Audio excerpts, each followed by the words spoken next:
ফিরে এসেছি। এবার আগামীকাল আমি একটা পোস্ট দিয়েছিলাম, এটা মোটামুটি অ্যাচিভমেন্ট ভালোই হয়েছে।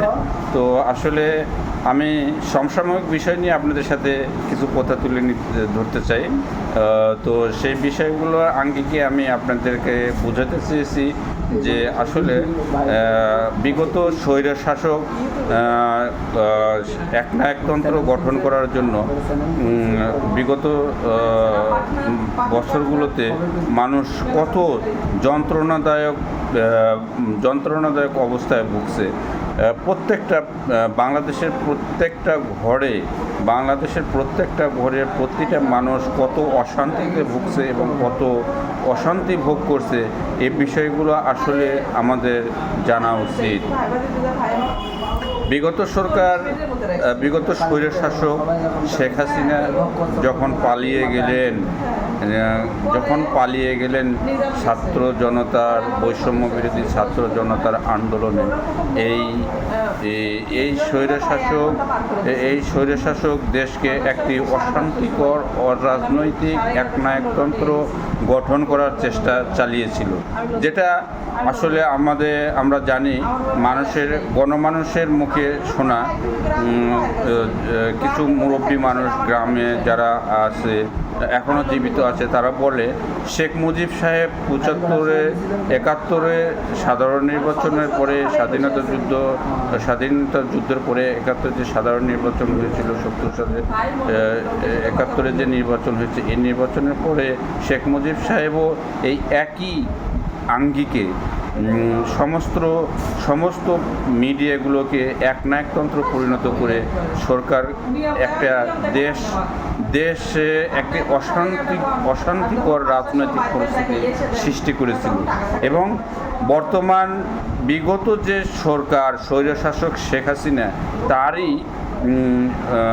তারই বাবার হাতে পাওয়া কিছু জিনিস সে সংগ্রহ করে সে একই অবস্থায়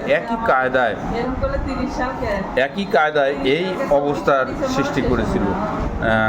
এই বাংলাদেশকে একটি অশান্তি এবং অরাজনৈতিক সম্পূর্ণ রাজনৈতিক দলকে বাতিল করে সে একমাত্র রাজনৈতিক দল গঠন করার চেষ্টা চালিয়েছিল। তো যাই হোক, এ সরকার উৎখাত হয়েছে, পালিয়ে গিয়েছে।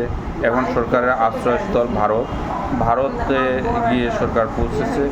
এখন আমাদের বিষয় হলো যে বাংলাদেশে যে বিগত সরকার স্বৈরশাসক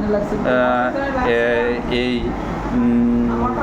বাংলাদেশকে অরাজনৈতিকর অবস্থার সৃষ্টি করেছিল, এমন কোনো সরকার বাংলাদেশে যেহেতু না আসে যে বাংলাদেশকে আবার এরকম একটা পরিস্থিতির সৃষ্টি করে। সেজন্য আমি আপনাদেরকে আসলে কিছু টিপস দিতে চাই যে আপনারা গত 15 বছর ধরে ভোট স্বাধীনতা ছিল না, ভোট হরণ করছে, দিনের ভোট রাতে নিচ্ছে।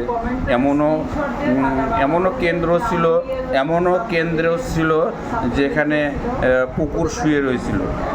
তো আসলে এরকম পরিস্থিতি যাতে না হয়, আমরা স্বাধীনভাবে এখন ভোট দেব এবং ভোটটা এমনভাবে দেব যেন আমরা এমন জায়গায় দেব যেন আমরা স্বাধীনতার যে মজাটা পেয়েছি, এইরকমভাবে স্বাধীনভাবে আমরা দেশে চলতে পারি। এজন্য আপনারা কি বলবো, দেখে শুনে ভোটটা দেওয়ার চেষ্টা করবেন, যাতে আমরা এক স্বাধীন দেশের বর্তমান যেভাবে অবস্থান করতেছি, পূর্বেও যেন আমরা এই একই অবস্থানে থাকতে পারি। ধন্যবাদ সবাইকে। আমি আজকে শেষ করলাম। আল্লাহ হাফেজ। ওকে।